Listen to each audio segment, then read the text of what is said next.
Donald Trump has won the state of Wisconsin, which means he is the winner of this race. He is now the second president in U.S. history to win non-consecutive terms. We are now winning in Michigan, Arizona, Nevada, Georgia, Pennsylvania, and Wisconsin. Really, America? You dragged us all back into the nightmare we only woke up from 4 years ago? Only worse. Or did we? Really, let's look at some facts. Of course, it was Fox News who made that announcement first before all the other outlets. And they made that announcement at exactly 1:46 Eastern Time. Now compare the timing of that victory call to Trump's phony victory speech back in 2020. As you can see here, he had made that speech at approximately 7:30 a.m. GMT time, which, according to this time zone conversion chart, equals out to about 2:30 a.m. Eastern time. So from 2:30 a.m. back in 2020 to 1:46 in the morning this year, Trump made his speech exactly 44 minutes earlier than the one he made back in 2020. It is also worth noting that Trump is once again declaring victory before the race is even officially called, as evidenced by the Electoral College counter on the edge of the screen. And anyone who knows American politics today knows that it takes exactly 270 Electoral College votes in order to win the presidency. Literally, even the numbers are proving Trump's impatience. Speaking of which, I know I'm not the only one who noticed how quickly all of these states were being called all throughout the night. And thanks to a nice YouTube commenter on the C-SPAN video covering the election, they had postmarked every single state that was called throughout the video up to Wisconsin, which was the state that ultimately was called for Trump and thus calling the election for him as well. As you can see here, the entire video isn't even a full 12 hours long. Meanwhile, the deciding Wisconsin call didn't even make it past the 11-hour mark on that same video. And yet, the election is already being called for Trump. Therefore, I decided to do the math myself to determine how much time passed between each major call. I found that at the beginning, yes, all the states were being called very quickly between each other, but also consistently remaining around their 10 to 30 minute range. Until I'd ultimately found a major discrepancy between the states of New Mexico and Georgia. This sparked my interest specifically since I do believe we all remember how horribly Trump took his loss of Georgia back in 2020. Specifically with that infamous phone call looking for at least one more vote than he lost the state by. I just want to find 11,780 votes. And based on all the evidence before me now, it's clear to me that something had to have gone down at Fox before the election. Because why else would they honestly stall for over an hour to make the Georgia call, even after New Mexico, which time zone-wise, by all means should have been the second one to be called?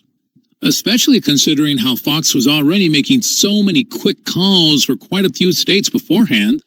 So what was suddenly stopping them for calling Georgia for Trump already? You know what the event I have now? No. A very big event. I'm going to see Rupert Murdoch. Okay. That's a big event. I'm going to tell him something very simple because I can't talk to anybody else about it. Don't put on negative commercials for 21 days. Don't put it. I'm going to say, Rupert, please do it this way. Right. And then we're going to have a victory because I think Oh, that explains it. I mean, what better way to get an entire corporation to fall under your corrupt, insidious plans by simply arranging a meeting with the very guy who used to be their chairman of the whole place? And remind me, when exactly did the Fox and Friends interview take place? Just a snippet of that softball interview with the ex-president on the comfy, cozy Fox and Friends couch, which, is beginning to look like the only media he's comfortable doing just 18 days out from a presidential election. 18 whole days before the election. And considering how Election Day was November 5th this year, 18 days backwards would be... No, let's see here. 1, 2, 3, 4, now into October. 5, 6, 7, 8, 9, 10, 11, 12, 13, 14, 15, 16, 17, 18. Exactly 18 days before the election happens to land on exactly October 18th? What an uncanny happenstance. But the corruption is far from over, with what seemed like was completely out of nowhere.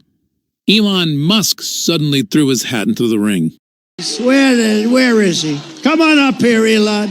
He created the first major American car company in generations, and his rocket company is the only reason we can now send American astronauts into space. Come here. Take over, Elon. Yes, take over.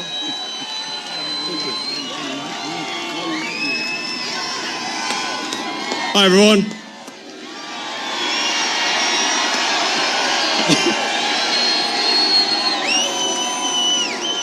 As you can see, I'm not just MAGA, I'm dark MAGA. It figures that Trump would gain another oligarchy billionaire on his side. What is concerning, Mo, is that this one in particular is one of the greatest technological minds of our time. After all, we are talking about the same guy who created Tesla and SpaceX and even owns the Starlink satellite system. And wouldn't you know it? As of now, the only game in town in satellite internet is through Elon Musk's Starlink. No wonder so many theories started popping up all over the internet after the election was called for Trump, particularly regarding Musk's satellite system. Till verifies how Starlink was deployed during the election. So, the Starlink satellites were verified to have been launched during the election. So why is it that so many news outlets, even independent news outlets, are still so quick to dismiss the very possibility of cheating? The day after the election, Jen Easterly, Director of the federal government's Cybersecurity and Infrastructure Security Agency, confirmed the U.S. election was secure. Was there fraud in this election that prevented the Democrats, prevented Kamala Harris from winning? So I want to kind of explore this. So right off the bat, was there fraud? There was not fraud, I try to be as objective as possible. I continue to look at the claims and I continue to examine them. Early on, after the results started coming in, both sides were claiming these vote totals suggest that there is fraud. And the explanation for all of it is they were still counting the votes. As for concerns about voting machines using Musk's Starlink internet, 2 election experts told us the vast majority of voting equipment, including machines used to count votes, isn't even connected to the internet. And, Donald Trump and his buddies yelling for 4 years now that the 2020 election was stolen from him have really tarnished the reputation of anybody who dares suggest that there might be something wrong with our election systems. And Democrats are frozen in place on acting on these things because they don't want to appear like Donald Trump. Okay, look. I understand no major news or media outlet wants to be the first one to cry fraud the same way Trump did back in 2020. But there's got to be the time where you realize that you just got to call a spade a spade. In fact, of all of the reasons that Donald Trump won this election, we're going to talk about this now, the Elon Musk factor cannot be overstated. In Pennsylvania, Musk essentially took over Trump's ground operation. He held a daily $1 million giveaway for swing state voters. He donated at least $119 million to His America PAC to help Trump. And in case you missed it, on the eve of the vote, Musk went on the most popular podcast in America and said this. If the Dems win this election, they will legalize enough illegals to turn the swing states, and everywhere will be like California. There will be no escape. And even all that is still just barely scratching the surface. British activist group led by donkeys has quickly gone viral with the video that lays out the narrative that Elon's acquisition of Twitter is part of a calculated effort to utilize vast oligarchic wealth to create a media environment that supports far-right ideology. This is the story of how the world's richest person, the owner of Tesla and X, bought the global town square, then corrupted it before using his immense wealth to help elect a convicted felon. April 14, 2022. Elon Musk makes an unsolicited offer to buy Twitter for $44 billion. He claims the site has become politically skewed and says, for Twitter to deserve public trust, it must be politically neutral. October 27th, the deal goes through. The next evening, a far-right conspiracy theorist breaks into the San Francisco home of Democrat House Speaker Nancy Pelosi, intending to kidnap her. Pelosi is away, but the man attacks her husband Paul, hitting him repeatedly on the head with a hammer. Paul Pelosi escapes with his life, but requires surgeries. The new owner of Twitter, Elon Musk, posts a tweet sharing an entirely false claim that Paul Pelosi was in fact injured in a drunken fight with a male prostitute with whom he was involved. Musk includes a link to a false claim on a website that has a history of publishing conspiracy theories, including a story asserting that Hillary Clinton is dead and has been replaced by a body double. Musk's post is... He may not be an agency you think about very often. That's understandable. But last night, Donald Trump tapped a guy named Brendan Carr, the current top Republican on the commission, to lead that agency. And that's not only alarming because he's the guy who wrote the FCC chapter of Project 2025, but also because he's been an outspoken defender of Elon Musk's business interests. There is absolutely a drumbeat, and it's getting louder, about Elon Musk. And essentially, the notion is he'll stop at nothing to win these races. And to add on to all of that, if you think the American election is all that Musk cares about, then take just a few weeks ago, he brought the entire election in India into an uproar over a single comment on Twitter. Elections may be over, but electronic voting machines are once again in the focus. A political row over alleged tampering of EVMs is yet again making headlines. Tesla boss and multi-billionaire founder of SpaceX triggered a massive row after he suggested eliminating machines following reports of EVM irregularity in Puerto Rico's primary elections. A comment on the possible hacking of electronic voting machines posted on X by Elon Musk has set the cat among the pigeons in India, with government and opposition representatives wading in. Mr. Musk had tweeted, and I quote, that we should eliminate electronic voting machines. The risk of being hacked by humans or AI, while small, is still too high. Now, this post evoked a sharp response from Rajiv Chandrasekhar, former MOS for Electronics and IT, who strongly disagreed with Musk, saying that it was a huge, quote-unquote, sweeping generalization that held no truth for EVMs used in India, which are standalone systems not connected to the internet. The Indian EVM does not lend itself to being hacked because it is precisely a very limited intelligence device. To which Elon Musk responded saying, and I quote, anything can be hacked. Anything can be hacked. This is really the one thing that Elon Musk has ever said that I honestly cannot contest. And I should know, as I myself admittedly have had my own personal rounds with hacking the unhackable. But what really caught my attention the most was when they mentioned that their voting machines were not connected to the internet, which reminded me how the election officials here in the States pretty much said the same thing. The vast majority of voting equipment, including machines used to count votes, isn't even connected to the internet. Speaking to election officials in swing states who say election security protocols prevent voting equipment from ever being connected to the internet during ballot tabulation. Now we have two completely different countries with similar stories, but Musk behind the scenes of both of them. Makes me wonder exactly how easy can these voting machines really be to hack? In every single case where a U.S. voting machine has been analyzed by competent security researchers, they have found vulnerabilities that would let someone inject malicious software and change election data. Every single case. That's Professor J. Alex Halderman from the University of Michigan. He's one of the world's leading specialists in voting systems. I know America's voting machines are vulnerable because my colleagues and I have hacked them repeatedly as part of a decade of research studying the technology that operates elections and learning how to make it stronger. I brought one here with me today, in fact, and we're going to conduct an election. This machine that I brought with me, I bought this one on eBay. It was used until very recently in Ohio. He says malicious software can be added when basic operating data is entered for each machine. And the way that works is election officials prepare that on a PC somewhere and copy it to the machines using removable memory cards like this. Election officials are going to put it in the machine like this before the election. But what our election officials don't know is that I, the attacker, have already infected that memory card with malicious software. Here are our candidates. George Washington or Benedict Arnold. Okay, so we have one vote here for George Washington. So We have 3 votes for George Washington. Oh, a narrow victory for Benedict Arnold. 1 vote for George, 2 votes for Ben, because the malware I inserted on the memory card has stolen the election. Well, here's a vendor that did the election programming for a large fraction of my state in 2016. Here are lots of nice high-resolution photographs of their warehouse in case you want to break in. So if I wanted to break into this company, let's say I was the attacker, I'd probably start by forging an email from, let's say, Larry, the president here, to Sue, his administrative assistant, asking her to urgently open an attachment. That malware could now spread to memory cards via PCs throughout the firm's network.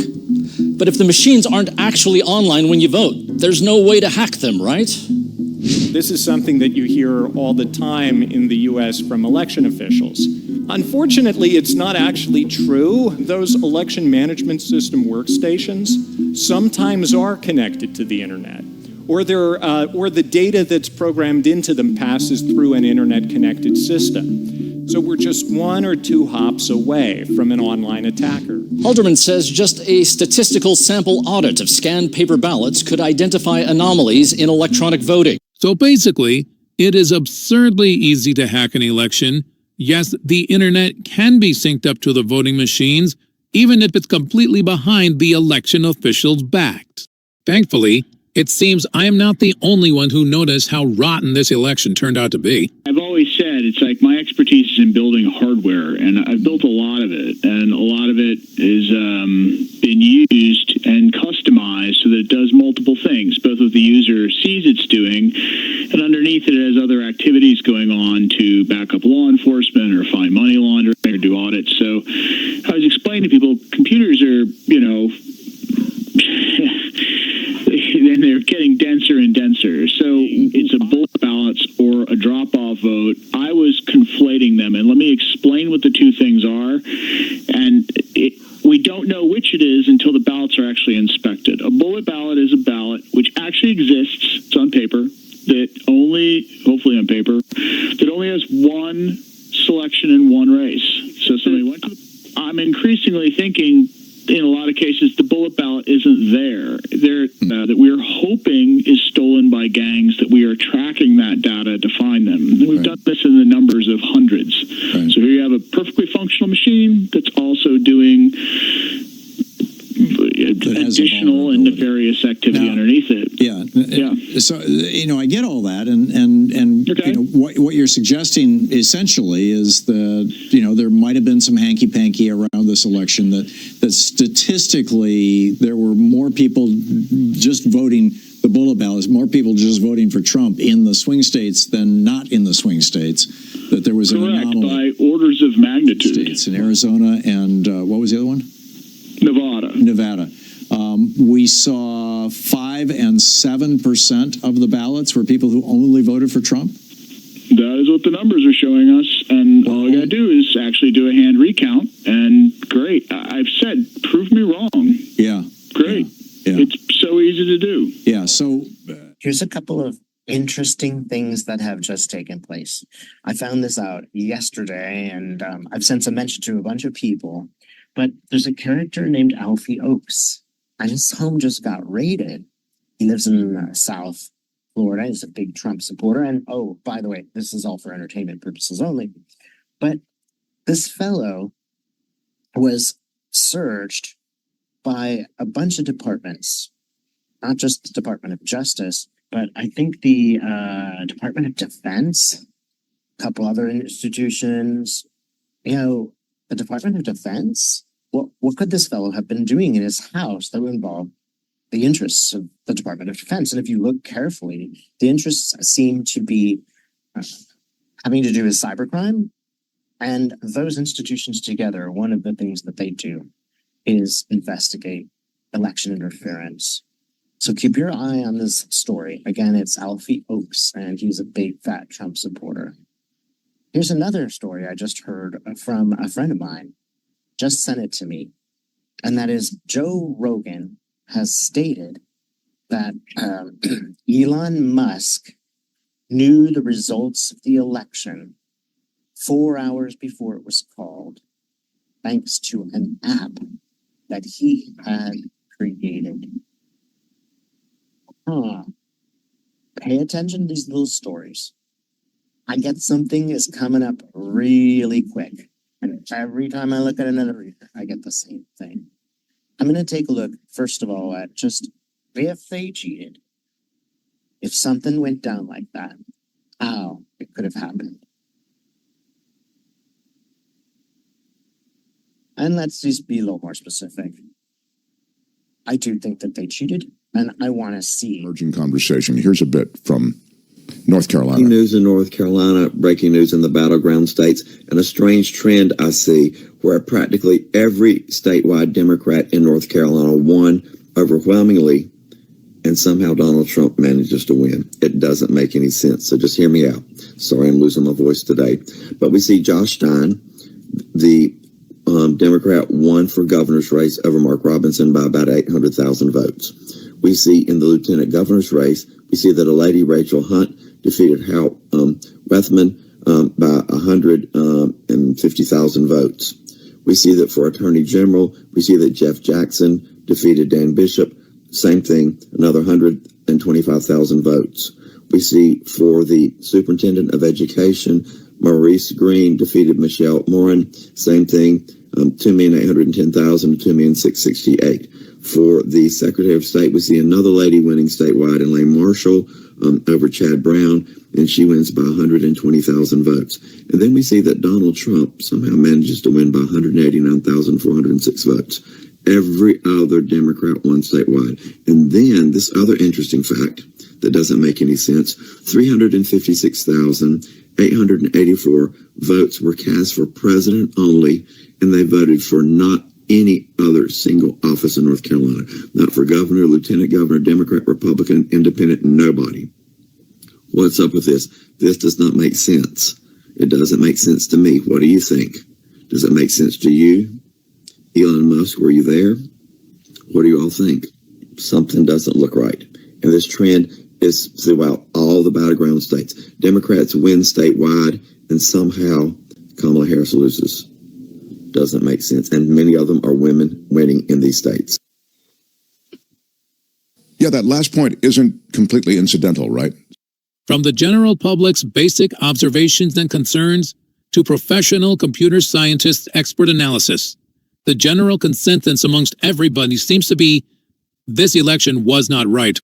And if we are going to perform hand recounts, which we totally should, outside of the swing states, I would also suggest we put particular interest in both Texas and Iowa. Even if it's not a swing state per se, one state that's arguably flown under the political radar is the Lone Star state of Texas. It voted heavily for Ronald Reagan and both Bushes, who hailed from the state. And even when Democrats, Bill Clinton and Barack Obama, were elected in their landslide victories, Texas still went comfortably red. Slowly but surely, however, Texas is turning purple. It voted for Romney in 2012 by 15 points, but by 2016 it voted for Trump by 9, and in 2020 it only voted for Trump by 5.5 points. If this trend continues, it's likely that Texas could be in the margin of error range this time round. However, the thought of Texas turning purple or even blue and the drastic impact this would have on electoral college calculations has clearly terrified some Republicans, who have made Houston the site of the 2028 Republican National Convention 4 years in advance. Clearly, Texas didn't fly that deep under the radar, since the closer to the election we got, the more I kept seeing articles and videos about how this year could be the year Texas finally flips blue. Unfortunately, I do believe all the notoriety caught the Republicans' attention, and they were far from happy about it. Case in point, how else can you explain that Texas, who has been voting for the Republican candidate by about 5 points less each election cycle since 2012, just suddenly votes for Trump this year by nearly 15 whole points? I don't think so. Now, moving on to Iowa. The Des Moines Register has Harris up by +3. It shook the world today, Frank. I mean, this poll, 47-44, this one was like, what? I mean, nobody even talked about Iowa for months, and now all of a sudden it's the big headline. What do you? He is right. Before this poll came out, Iowa wasn't on anybody's radar, much less the Republicans. Ann Seltzer got it right in 2016 and 2020 in Iowa. Because she gets it wrong just as many times as other people get it wrong. What do you say to that? Ann Seltzer got it right in 2016 and 2020 in Iowa. Her polling had more Trump support than was visible in other public polls and more visible nationally. Same thing in 2020. She has been spot on with every presidential poll she has done in this millennia, except for one in 2004. She had Kerry ahead of Bush. Bush won Iowa narrowly. Every other poll she's done, statewide in Iowa, right before the presidential election, has been very, very close. Yeah, Kristen, good morning. That's right. I just got off the phone with the former president moments ago. I asked him about that stunning new Des Moines Register poll showing Harris leading in typically red Iowa. He told me the poll is, quote, fake, and called the pollster Ann Seltzer a, quote, Trump hater, though he has called her a talented pollster in the past, and praised that very same poll earlier this year when it showed him leading big in the Iowa caucuses. Experts widely see that poll as reputable. Typical of Trump to hate somebody when their poll is not going his way, but shower them with love and adoration when it is. You know, the Bible tells us that a double-minded man is unstable in all of his ways. And I couldn't help but notice a similar trend in Iowa's results, as was in Texas. Once again, we see another state inexplicably vote for Trump by over 14 points in the exact same election, particularly the two states that are not swing states who were getting the most news coverage about them possibly flipping blue this year. Clearly, that news alone was more than enough to light a fire under Trump and Musk to compel them to take some nefarious action. In North Carolina, the biggest problem seems to be like zero communication. The poles are all down, the wires are all down. And they asked me whether or not I could help with Starlink. It's another genius concept of Elon Musk. And I called Elon, and they were having a hard time getting in. It's a hot thing. And Elon immediately got involved. All I can really do is pray for Trump. Because for somebody who really wants to be the next Hitler, well, for one thing, somebody should tell Trump that Hitler was a vegan. True story. And second of all, if Trump really did know anything about the Bible, then he should know about the story of the wicked and evil Queen Jezebel, where he would see that he has more of a Jezebel spirit himself, as he is a modern-day male version of Jezebel. Therefore, he should not be surprised if he winds up with a similar end as she did.